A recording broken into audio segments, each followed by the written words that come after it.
Taylor Heinicke, I apologize, went through 34 for 46, 336 yards, 2 touchdowns, and an interception. Now, I understand the win.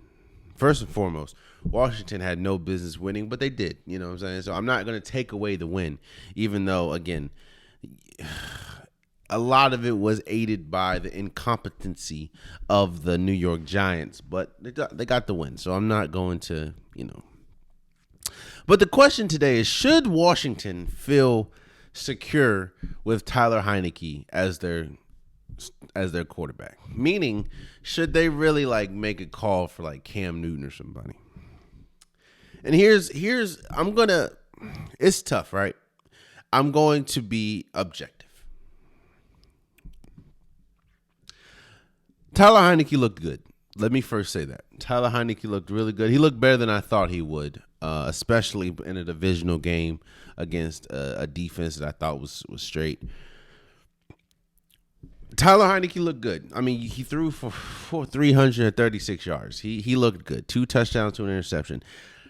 And it's nitpicking, but it's not really. These are things that I saw and things that the commentators saw, that analysts saw. A couple things that Tyler Heinicke does extremely poor. He sails. A lot of his passes are sail passes. That's why, if you really look, a lot of the times when the wide receiver caught the ball, they were either jumping in the air or they had to extend because the ball sails. Now, again, I know it's only his 3rd career start, I believe. I know I'm nitpicking. Also, that's the reason why homie from the Giants was able to get the interception. What he does is he stares down the wide receivers. He stares them down. He looks at them from the time that he yells hike until he stares them down. And that's when you're playing against a more disciplined defense, that is going to bite you. And it almost bit them. It almost bit Washington on Thursday, but of course it's the Giants. So the question is, should Washington feel secure about Tyler Heinicke being their starting quarterback? Because more than likely he's going to be the starting quarterback until Ryan Fitzpatrick comes back, whenever that is. And I guess, yeah. I'm not going to be the sore. Tyler Heinicke looked good. There's some things that he needs to clean up, and again, I'm only. It's only his 3rd start, so I don't expect him to be freaking Aaron Rodgers or Tom Brady or anything like that. So, but he was good. But Washington, I'm starting to see problems that. This is week 2, and these problems are starting to continue to linger. Problem number 1, bruh. I understand that we have one of the best defensive fronts in the league.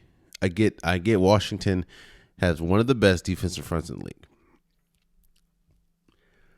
But our secondary, Washington's secondary, has to be one of the worst. I don't know. They from letting wide receivers get wide open to blown assignments to. Again, Darius Slayton should have won the game for the Giants if it wasn't for the fact that he can't catch like that. Even though he's one of their better wide receivers, he just missed the ball. But that should have been game because miscommunication. I don't know if it was Landon Collins. I don't know if it was Fuller. As good as our defensive front is equal to how bad our secondary is.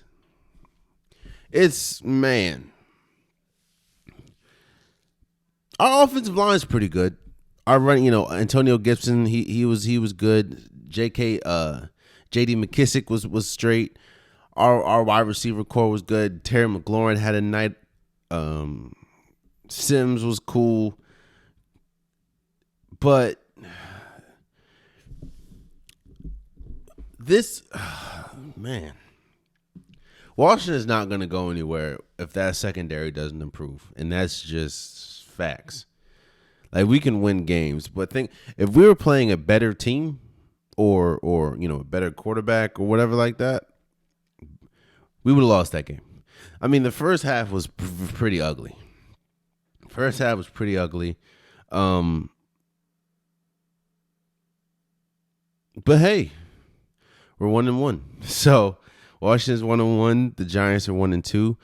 And I think that I guess moving forward, Washington should feel good, at least right now, that Tyler Heinicke is their Taylor Heinicke is, why do I keep saying Tyler?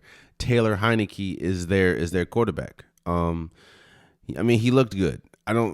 No one's saying that he's a top quarterback in the league, but he can keep it afloat, especially with our defensive front so good. It's just, it doesn't matter if our defensive front's not creating. And that's why I said that the Giants did, and the Chargers, they did really good as far as protection. If our defensive front's not creating hurry ups, not getting to the quarterback, that we're in a huge disadvantage because our secondary, or Washington's secondary, sucks. So it's just like, it doesn't matter how good the defensive front is if they're not getting sacks. Yes, I understand they got 4 yesterday or Thursday, but it's just like, yeah. When we can't get off the field because our third down defense is so bad, that's a problem. And I mean, I don't know if Washington saw the schedule, but you got Russell Wilson coming to town. You have Kendrick. You have Patrick Mahomes coming to town. I believe you have Aaron Rodgers to play. That's not gonna cut it at all. If you're struggling against Daniel Jones to get off the field for third downs, and Justin Herbert, and there's no disrespect to Justin Herbert, he's a great quarterback, but if you're struggling to get off the field with that, what do you think you're going to do when Mahomes comes to town?